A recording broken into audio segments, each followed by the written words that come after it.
Blackdog Foundation. My last 24 years have been working with outreach to Vietnam vets in eastern Washington, Stevens County, Ferry County, Spokane, and Okanagan.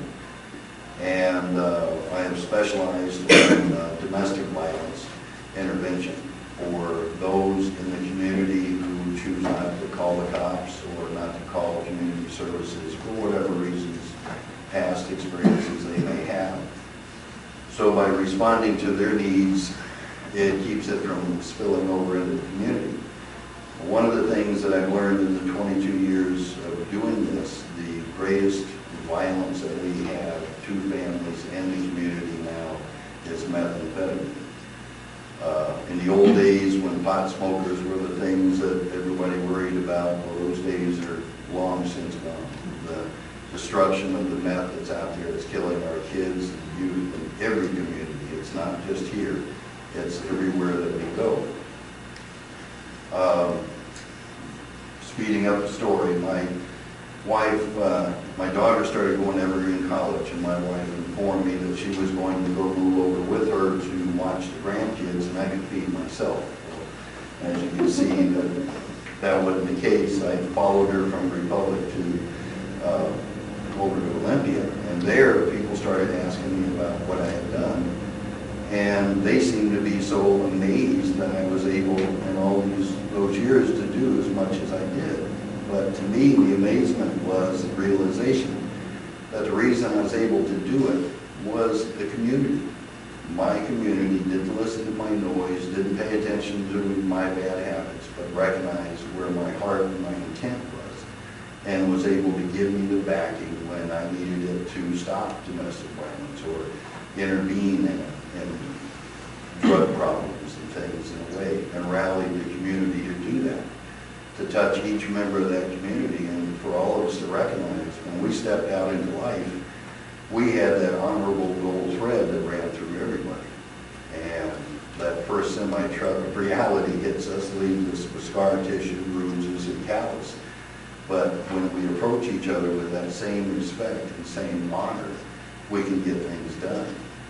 Now, what's happened in most communities, I've noticed, is there's become a separation of responsibilities.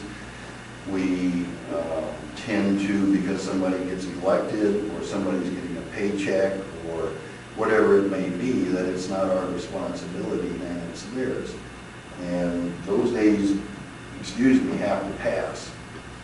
It's got to be, it's got to be the community coming together and giving itself respect and validity, and recognizing that every voice in the community, no matter how long the hair or how long the attitude, still has something positive to give if they're allowed to do that. So why meth? Why meth specifically? Is it Meth has a way of taking over and replacing the other addictions, it seems. These local heroin addicts seemed fine with their addiction, and slowly but surely the crystal meth is becoming a replacement. It's cheap, readily available. $50, you're good for days without sleep, food. You're higher than a kite for a long time. Particularly with this new, it's not new, it's new here, glass, ice. It's high octane. It's becoming the drug of choice because it is so available. And we have the homemade meth readily available as well. It's pretty trendy to go home and make some meth.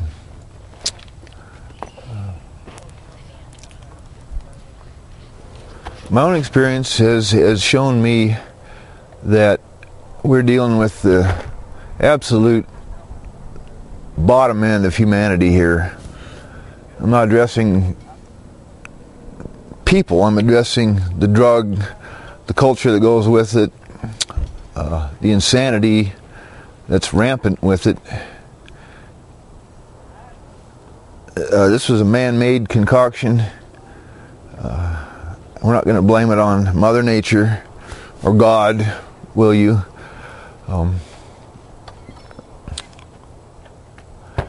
It simply takes over. You will like it. Very few people have disliked a meth experience. Some people have walked away. The majority find themselves in a trap beyond belief.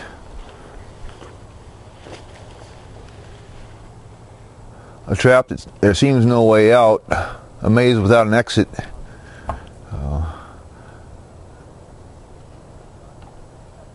Our brains are fragile, and this is devastating to our neurochemistry, our emotions, our ability to function, our ability to enjoy.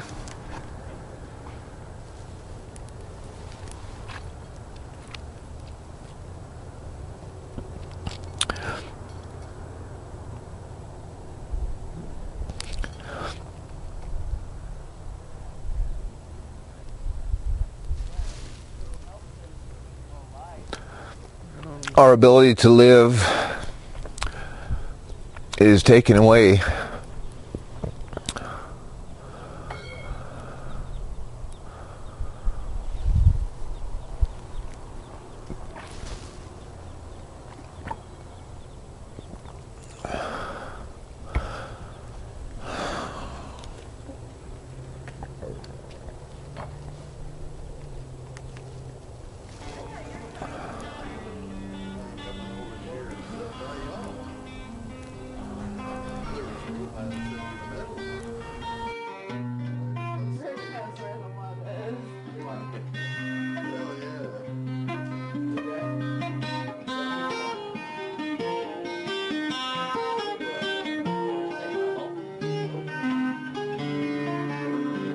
Every scale has changed. Kids are killing kids in school.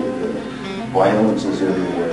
And I think basically what it is come back to is that we place the responsibility on others because of convenience. It's easier to blame the sheriff because he's in charge. He should wave his magic nightstick and the problem be solved. Well, what we know from, just like you're saying, as to how many people are doing it, he can be waving his nightstick all night long and still not scratch the surface. Old schoolhouse, so far what I've seen it once, went down there and for Lorraine's brother, got some stuff out of her apartment for him. And there's definitely, when you walk down there, there's definitely a feel to the place, like it's, and a look to the place, but those two go hand in hand, of kind of, not really degradation, but you know, people that are kind of just on their last leg, don't really, there's not much energy there so far as like life energy or anything like that.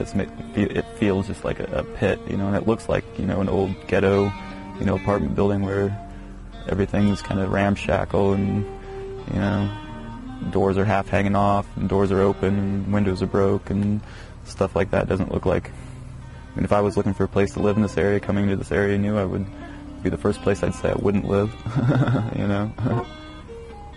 And then from what I've heard from local talk of it, it's basically a haven for drug use, drug misuse, drug dealing, bunch of addicts that live there. Doesn't seem like the man that owns the place takes too much care in taking care of the apartment until it's apartment building until it's absolutely necessary. You know, and there's older folk that live there that aren't involved in all that stuff too, but are just, all they live off is their Social Security check, which isn't much, and so that's all they can afford to live in, and then the upkeep on the place doesn't seem like it's done at all. So it's just kind of a, you know, kind of a hole almost, you know. The old schoolhouse Joe's House of Death, recently dubbed.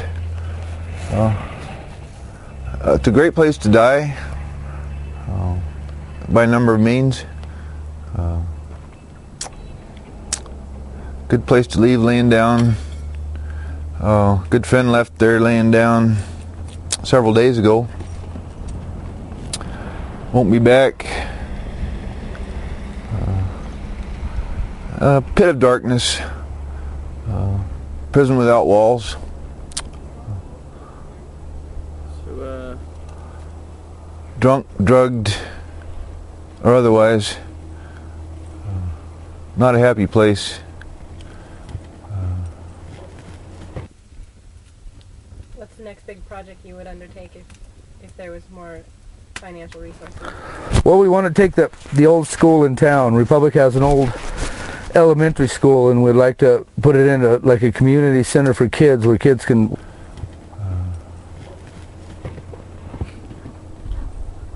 So what about any plans, any future revisions? I mean, if we had the money to purchase the schoolhouse, what would we do with it? I think we would transmute the old schoolhouse into the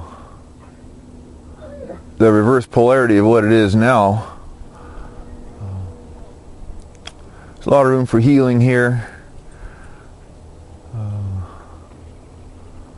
which is going to require a place.